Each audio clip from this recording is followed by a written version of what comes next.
Millions of years ago, long before cities rose and civilizations were born, the earth was a vast, untamed wilderness.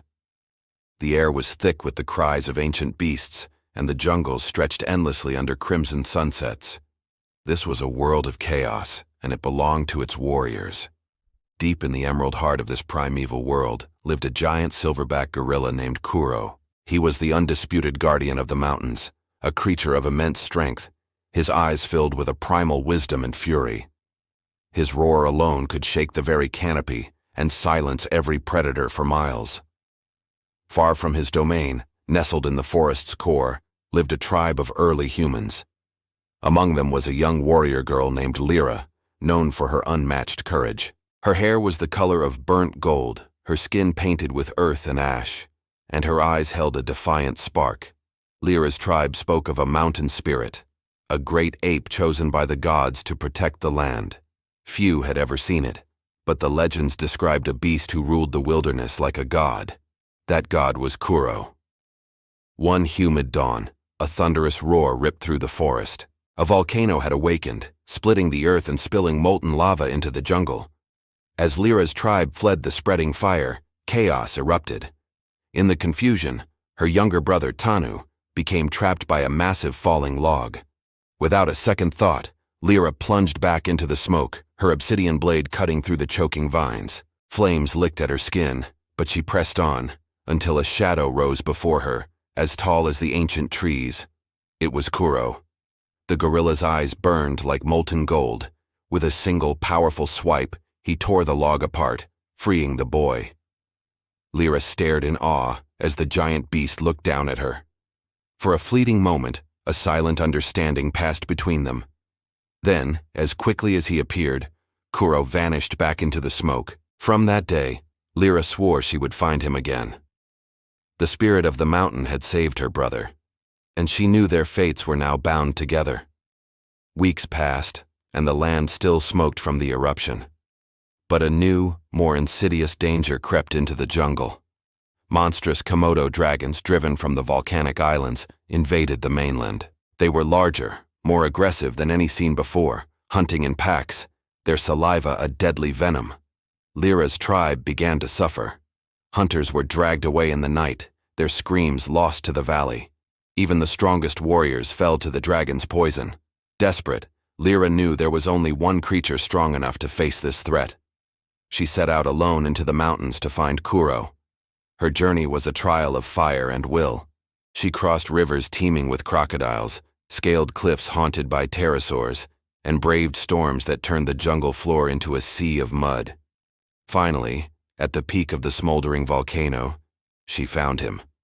Kuro sat among the ashes, staring down at the blighted jungle like a silent, brooding god. Lira approached slowly, respectfully. She bowed, and in response, Kuro thumped his chest once. The sound wasn't a threat, but a deep, resonant drumbeat of thunder. It was a declaration. In that moment, the pact was forged. The girl and the gorilla, the hunter and the guardian, were united by a single purpose: to reclaim their home from the monsters that plagued it. Night fell over the jungle like a shroud of obsidian. The Komodo horde slithered from the shadows, hundreds of them, their eyes glowing with a cold, relentless hunger. Lira stood on a cliff overlooking the valley, her body painted in the symbols of war, her spear tipped with razor-sharp obsidian. Beside her, Kuro let out a low, guttural growl that vibrated through the very rock beneath their feet. The battle began. Kuro launched himself from the cliff like a thunderbolt, crashing into the first wave of Komodos. He smashed one with a colossal fist, sending it careening into the trees. Another lunged, its jaws snapping shut, but Kuro caught it in midair, breaking its spine with a roar that echoed for miles. Lira moved like the wind. She darted between the scaled beasts, her spear finding the soft spots beneath their armor. She leaped from branch to branch, a blur of motion, raining fire-tipped spears down upon the horde. The air grew thick with the stench of blood and smoke. But the true challenge was yet to come. From the swamp emerged the king Komodo. He was as massive as a boulder, his hide scarred from 1,000 battles, his forked tongue flickering like a whip. His eyes, ancient and cruel, locked onto Kuro. The two titans charged, and the ground shook as they collided. Kuro's fist slammed into the dragon's head, but the beast's powerful tail lashed out, striking the gorilla's ribs with brutal force. Lira screamed as Kuro stumbled, blood pouring from his side. She didn't hesitate.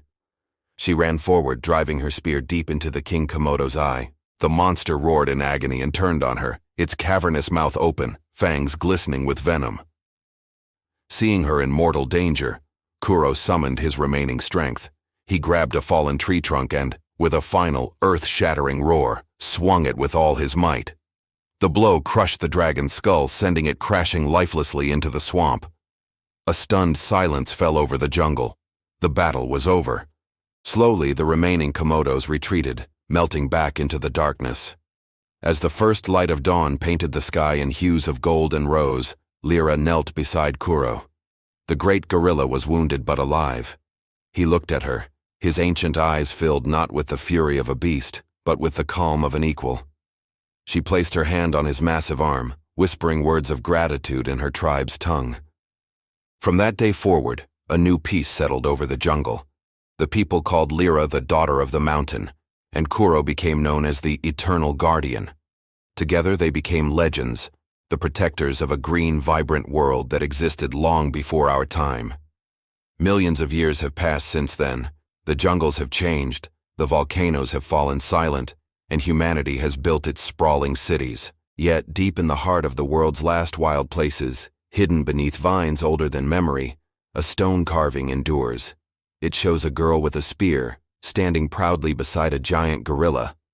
And they say when the night is still, and the wind whispers through the leaves, you can still hear their echo on the air. The spirits of Lira and Kuro, the jungle warriors who once stood against the dragons of fire and shadow.